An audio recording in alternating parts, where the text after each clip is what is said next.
Hey everybody, welcome back. Hope everyone's having an amazing week. Happy Wednesday. Welcome to the Boost. Happy whatever it is that you're tuned into. Talking about a micro immersion taking place through screens every day of our lives, built around an amazingly talented industry that knows exactly how to get us into the world. And by the way, just so you know, just to continue this just a little bit, and then we'll come to some conclusion maybe. But also part of this is to talk about it. That's really the truth. I mean, part of what we do here on the Boost is talk about stuff. We can touch past anything with God's help. I'm saying like we just touch past it and move on. But what's that going to do? What's that going to do? We'll talk about it for 5 minutes and then move on. Like what's that going to do? The goal is to talk about things, to delve into them a little bit, spend a little bit of time on them. You know, Roger Goodell is the commissioner of the NFL, arguably one of the most successful commissioners in sports history. If you see the NFL and you follow it over the past 20 years, it transformed itself. It's the biggest sports industry in the world. Like I think the top 5 most widely broadcast show events a year, like 3 of them is NFL games. Like it's unbelievable. If you study him, what you'll find is that his greatness is that he turned everything into an event. Like in the old days, you just watch football. Now he made the draft into a 3-day event. You look at every other sport, they don't have that. Anyone know when the MLB draft is? Not really. The NFL draft is like an event. And then you start learning about each of the players. And then he turned this thing called the combine, which used to be like just coaches checking out players, into an event. And then all the teams all of a sudden started doing behind the scenes. And all of a sudden, like, now when you get to a game, you've watched all these shows and YouTubes about players and coaches and drafts and this and that. So by the time the game comes, it's so much more rich. The context is there. What he's done is he's created a connection, immersion. Now you connect to people more. You understand their struggles. You see the coaches. It's not just anymore the players that are famous. Now all the coaches are famous. All the offensive coordinators are famous. It's all part of this incredible smart strategy to bring more people in to care. And so what happens every day, what happens all the time, what happens to all of us, and maybe even more importantly, what happens to the young generation, is that along the way of life is challenge. Along the way of greatness is boredom, right? If you've read Malcolm Gladwell stuff, he speaks about this, about the 10,000 hour rule, which I believe he took from Eric Anderson, about how your brain, and for those who are familiar with neuroplasticity, you understand why, how your brain needs a certain amount of reps and practice to get good at something. Now, remember that when you first engage in something, it's exciting. You're creating all these new neural connections. All these neurons are firing that never fired before. And that's cool. That feels cool. But as you get good at it, you're doing a lot of repetition because you're really solidifying and you're focusing on nuance. So when you're swinging the first 5 times, it's cool. You're in Little League. But if you're swinging for the 8,000th time, it's exhausting. And it's in many ways boring. When you're reviewing something 10 times, it loses its luster. Greatness requires boredom. Now, I don't mean boredom like you want to end it. I mean boredom like you've seen this before. It's familiar to you, and it takes someone who's so motivated to get better to go at the thing again. If you want to be great at your job, you got to do your job every day. And you have to be willing to learn, and not it from scratch, the nuances. That's not so much fun. The relationships that last get very familiar. You know, if you're married to somebody, you're spending a lot of time with someone for a lot of years many times. Hopefully. Right? You get to know them.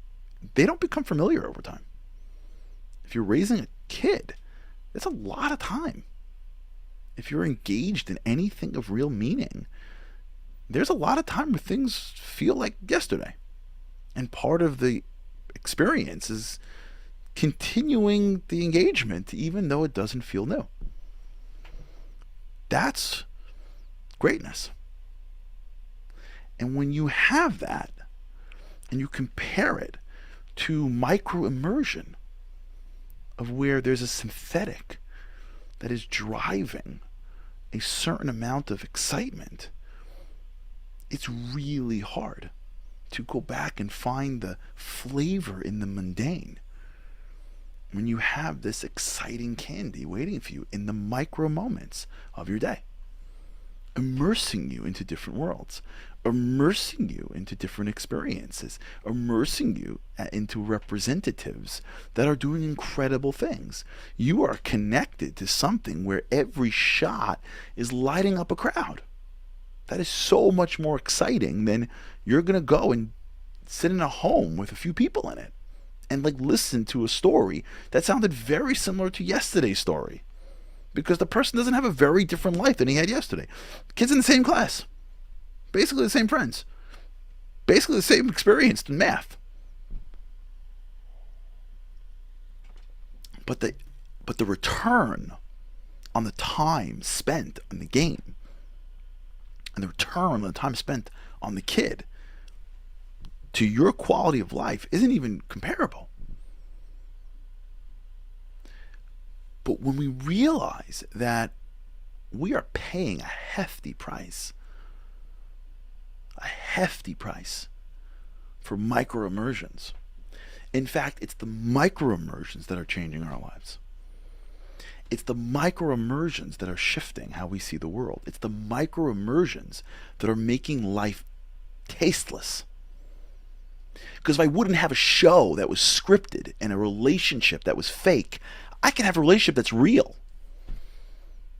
If I wouldn't have a relationship in which I am living through a character that has to deliver messages and fight and make up within 25 minutes, and every line is carefully crafted, and the music always comes on at the right moment, and the drama is always just enough. If I wouldn't have that, and I would go to my life would be more interesting. That's all I'd have. But when I compare my life to the drama that I see on a screen, my life, which could be richer, feels more tasteless, because as soon as it becomes more regular, I got so much more candy waiting for me on my hand that I'm looking at on my screen. There's stuff going on.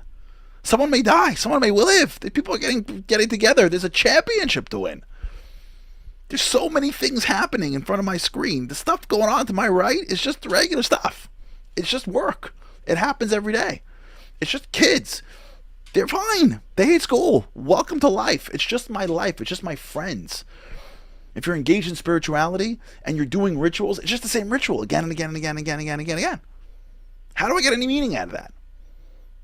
If I'm supposed to study something that's timeless, I open up a book, I'm reading a Talmud, I'm praying, I'm doing anything, and it gets to be a little hard. Hold on, hard thing. I could get a pop in a second. I could feel like someone. I could watch a YouTube clip about Ray Dalio, and in 5 minutes feel like a billionaire. I could watch a show about billionaires and live vicariously through them. What's sucking out our ability to be great are micro immersions. We don't even realize it because it's not massive and nothing happens. You don't hurt anybody. It's just just an hour or two, and it's fine. And I'm not saying we don't do it, but we have to realize that when we allow ourselves to immerse ourselves in someone else's world, we're going to our own life. And in our own life, we are making it more tasteless, because our own life could never compare to a fake world that gets created, because that's not how the world works. God makes circles. People make squares. Our life can't possibly compare and compete with the quickness and the perfectness of the fake world. It just can't. being naturally happy could never come as fast as taking drugs to be happy. It just doesn't work. Not how the system works. Having a real long relationship could never be as simple and as quick as watching someone doing it in 7 episodes, an hour each. This doesn't work. That's why all the episodes with relationships end at the wedding. And when we engage in the micro immersions and we don't realize it, we go back to our careers and our ambitions and our dreams and our lives and our families.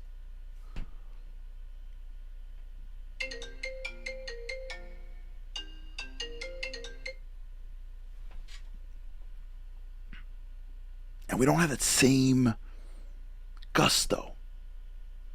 Because it doesn't have to work. Because if it doesn't work here, at least I can get it there. Let's delve into this tomorrow. Let's talk about this. Have a great day. With God's help, can't wait to see you again tomorrow. Have a great day. Living on a lifeline. The world doesn't ever seem to change. Looking for the sunshine, but you're caught up in the rain. It's like your eyes are wide open, but you cannot see. You're watching life pass you by like 1, 2, 3. Walking in destruction. The winds of life blur your vision. All the devastation. Forever feels like you're on the run. It's time. No one else can set you free. You're locked inside, and only you